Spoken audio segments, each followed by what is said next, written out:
ख्वाहिशें ऐसी कि हर ख्वाहिश पे दम निकले, ख्वाहिशें ऐसी कि हर ख्वाहिश पे दम निकले, बहुत निकले मेरे अरमान लेकिन फिर भी कम निकले। आप देख रहे हैं खास बात इंडिया, मैं हूं संजय सिन्हा।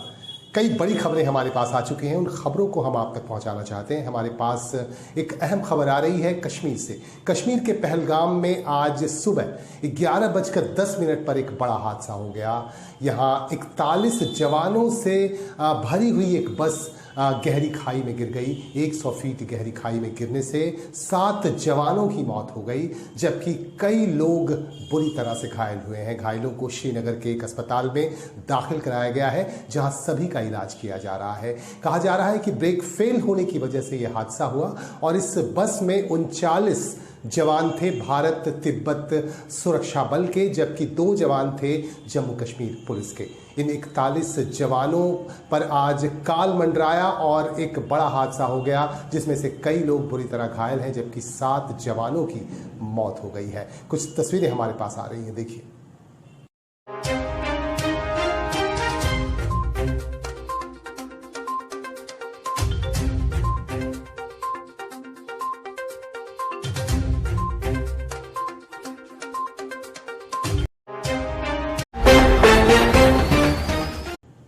बिहार में नीतीश कुमार की टीम बनकर तैयार हो गई है। आज नीतीश सरकार के 31 मंत्रियों ने शपथ ली, जिनमें से 16 राजद के हैं, जबकि 11 जनता दल यूनाइटेड के और 2 कांग्रेस के मंत्रियों ने आज शपथ ली।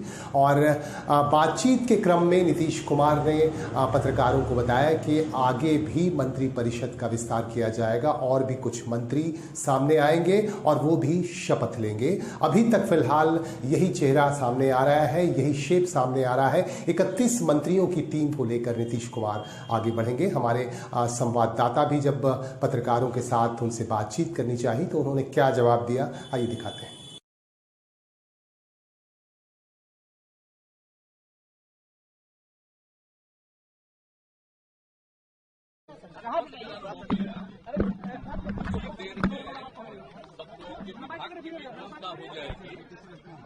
और आपको आज बता दें कि आज ही हम एक बार फिर पूरे कैबिनेट की भी बैठक करेंगे, आज तेजी से काम करेंगे।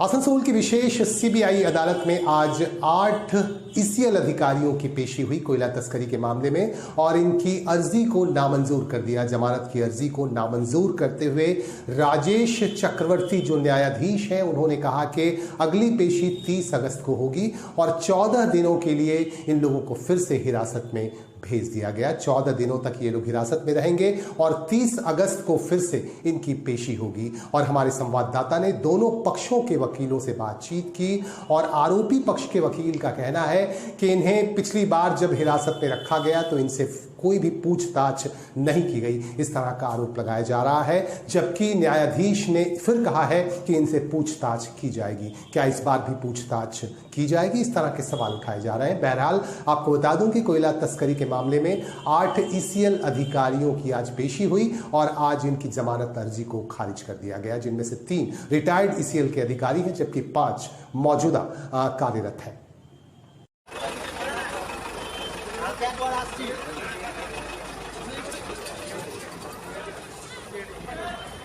দিচ্ছি অডিও দিচ্ছি।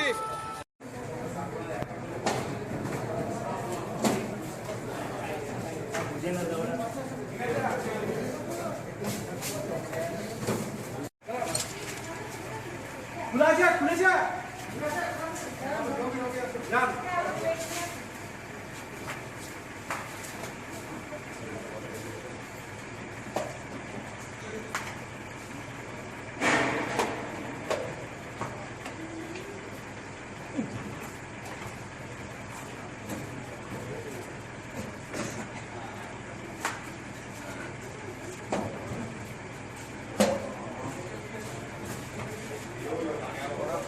चलो चलो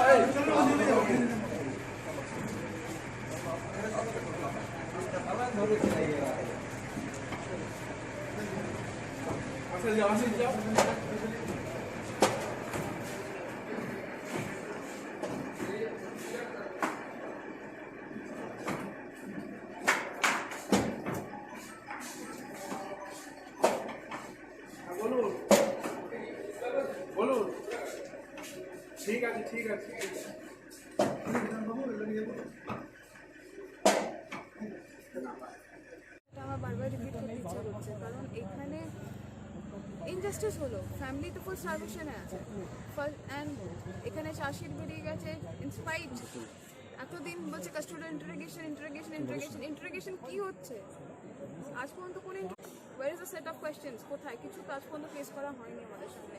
মানে অ্যাট দ্য এন্ড আমরা এটা বুঝতে পারছি ইন্টারোগেশনের নামে ওদের জাস্ট আটকে রাখা হচ্ছে অ্যান্ড হিউমিলিয়েট করা হচ্ছে, আর নাথিং আদার দ্যান দ্যাট। আটকে রাখার উদ্দেশ্যটা কি, তাহলে লাভটা কি?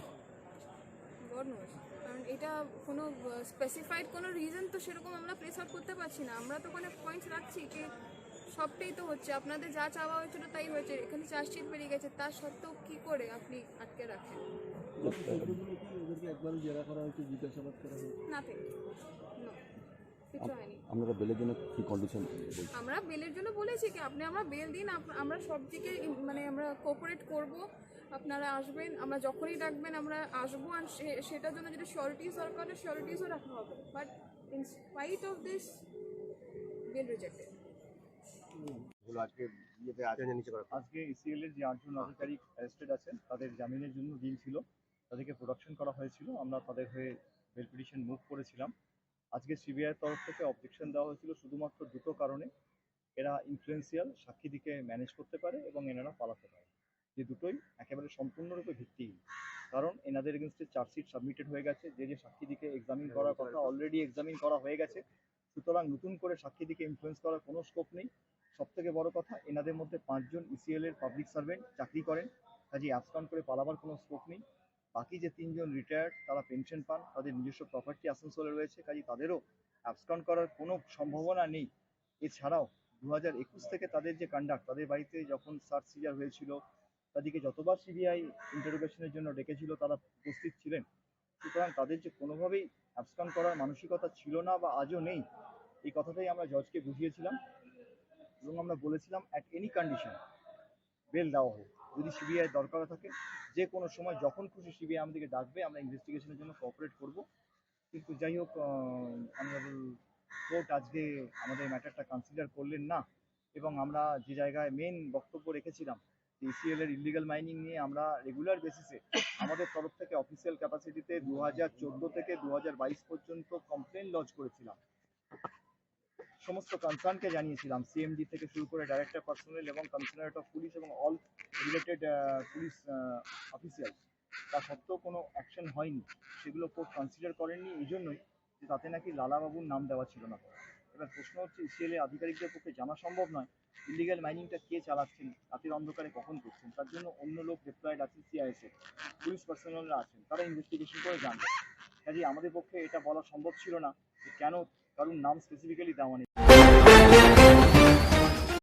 पति के अत्याचारों से तंग आकर आखिरकार एक पत्नी ने अपने 2 बच्चों के साथ, बच्चों की उम्र 6 साल और 8 साल की है, दोनों बच्चों के साथ पानागढ़ के बुदबुद की रहने वाली सीमा पालित ने पानागढ़ रेलवे स्टेशन के आसपास ट्रेन के आगे आकर अपनी लीला समाप्त कर ली और अपने दोनों बच्चों को भी अपने साथ ले गई। ये 3 मौतें बेहद हृदय विदारक हैं। आपको बता दूं कि इससे पहले भी खबर आई थी कि उसके पति दशरथ पालित द्वारा लगातार अत्याचार किया जा रहा था सीमा पालित पर, और आखिरकार सीमा पालित अपने 2 बच्चों के साथ खुदकुशी करने को विवश हो गई। आज आसनसोल अदालत में गिरफ्तारी के बाद पेश किया गया दशरथ पालित को। आपको बता दूं कि बेहद हृदय विदारक घटना है और लोगों की ये मांग है कि इसे सख्त से सख्त सजा मिलनी चाहिए उसके पति को, मृतका के पति को। और एक बार फिर से बता दूं कि ट्रेन की चपेट में आकर ट्रेन के आगे कूदकर अपने 2 बच्चों के साथ अपनी लीला समाप्त कर ली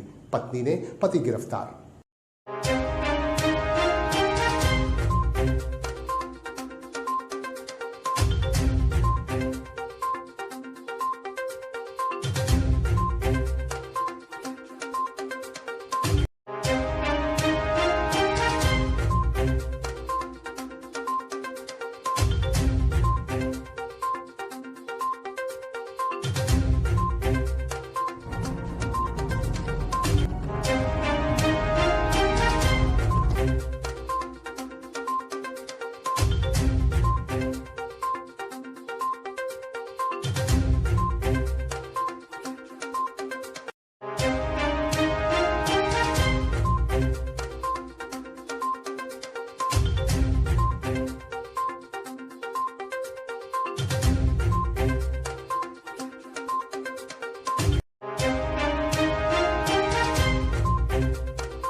रात ये घटना क्या हुआ, कब आप लोग को मालूम चला?